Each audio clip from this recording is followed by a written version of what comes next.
Archiver, the real Queen Bee from KCK, is made possible by a grant from Humanities Kansas. Mama need your loving, baby.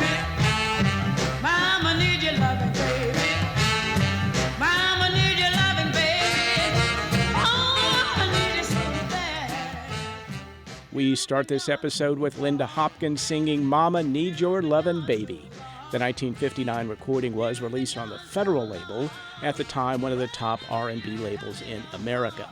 Federal featured the Dominoes, Little Esther, and Hank Ballard, who in 1954 released a song called Work With Me, Annie, that the FCC immediately tried to ban because of its suggestive lyrics. The government failed. It sold 1 million copies. Mama Need Your Lovin' Baby, Oh, I Need It So Bad, wasn't quite as suggestive as Annie, trust me on this, but certainly racy for its era.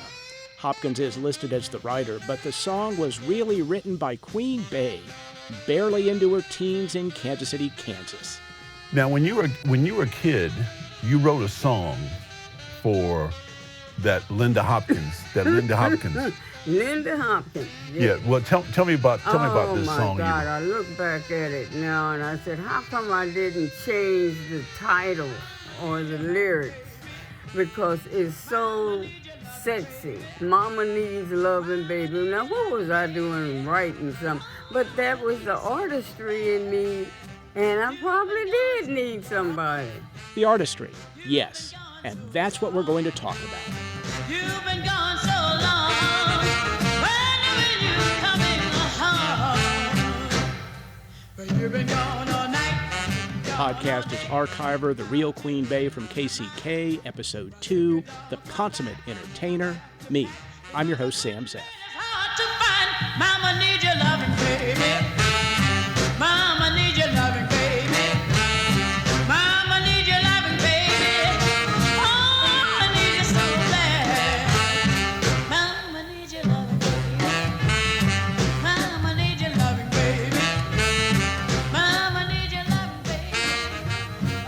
If Archiver producer and Oscar winner Kevin Wilmot hadn't interviewed Queen Bee in 2023, we probably would never have known about Queen's early songwriting for Linda Hopkins. Mama needs loving, baby. It was the music that I was really hearing, but I guess I got carried away.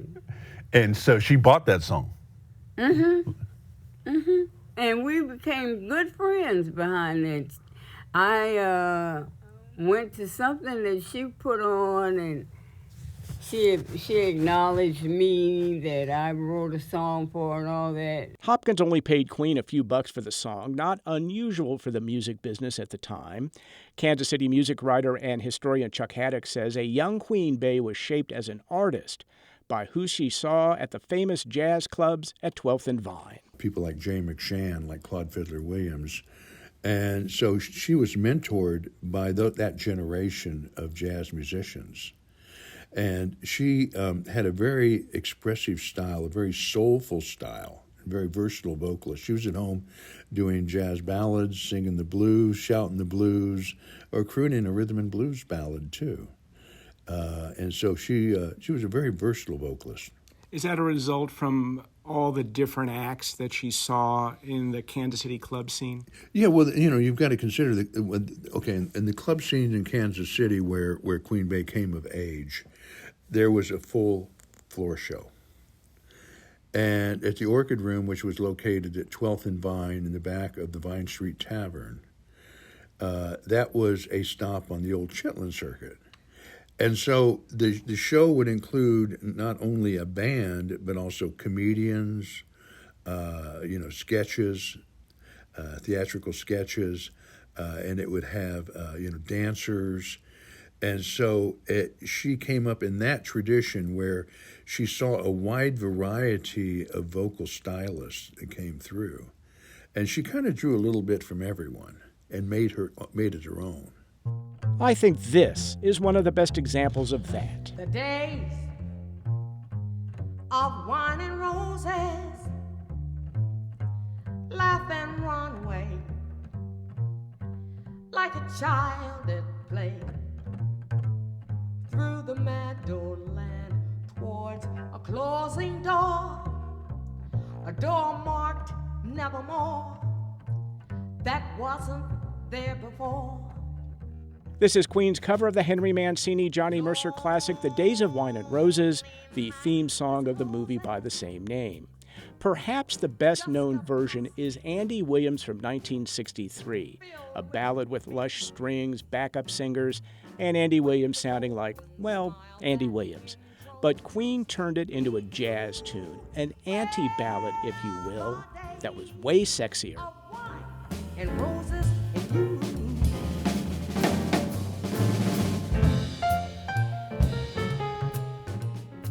She was a consummate entertainer. She involved the audience. She had an energy and a vibe about her that was irresistible.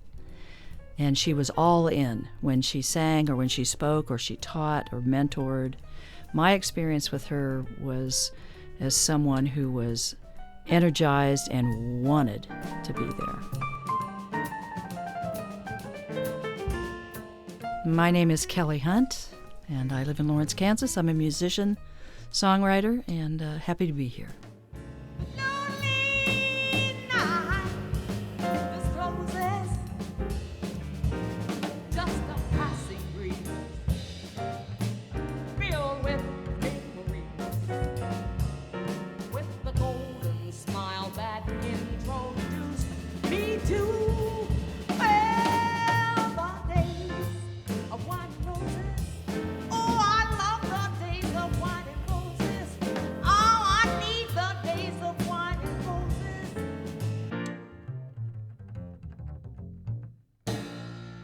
Hunt and Queen appeared together in the play Now Let Me Fly that celebrated the 50th anniversary of Brown versus the Topeka Board of Education.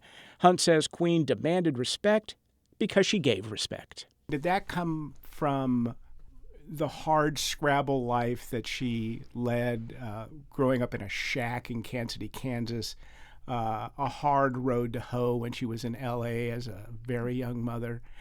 Did it come from that, making sure that she was valued? That's a good question. I can only just kind of conjecture that. I know that she had to be, from my perspective, very strong to get through the things that she got through, and that included a long list of things. But I think she had an innate talent and a passion and a fire inside of her to be heard. And in the way that she was heard by others and appreciated and loved, it seemed easy, it seemed natural. I know it was a lot of work, and I know it took a lot of energy, and she seemed very dedicated to being heard. And I think when you haven't been heard in different parts of your life younger, you want to make darn sure you are now. So how Queen Bey grew up shaped her as a performer and a person. But where she grew up, says Chuck Haddix, was equally as important. So she comes out of that Kansas City, Kansas tradition, which had a music education system at Sumner, and Sumner produced a lot of great musicians over the years. The deep roots Kansas City, Kansas has in music, from classical to jazz to ragtime, that's on our next episode of Archiver, Queen Bey from KCK. I don't know why, but I'm feeling so sad. I long to try something I never had. Never had no kissing. Oh, what I've been missing. Lover man, oh, where can you be? I'm going to play us out with Queen's cover of Lover Man, the 1944 Jimmy Davis, Ram Rodriguez, James Sherman tune, because it's Chuck Haddix's favorite Queen Bey tune. My favorite song by Queen Bey is Lover Man. And, it's a standard done by many different artists, but she really makes it her own and really embraces the intimacy of the lyrics. Lover man, oh, where can you be? I've heard it said that the thrill of romance can be like a heavenly dream. I go to bed with a prayer. You make love to me.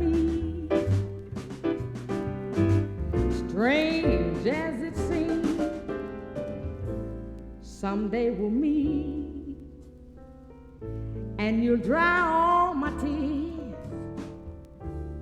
and whisper sweet little things in my ears, hugging and a kissing. Oh, what we've been missing. Lover man, oh, where can you be? Archiver is produced by Scott Richardson and Kevin Wilmot in the studios of KCUR 89.3 in Kansas City and is made possible with a grant from Humanities Kansas. Archiver is a production of Do Good Productions, where Gene Johnson is executive producer. My thanks to Chuck Haddix and Kelley Hunt for their insights. I'm Sam Zeff, and I'll see you on the next Archiver.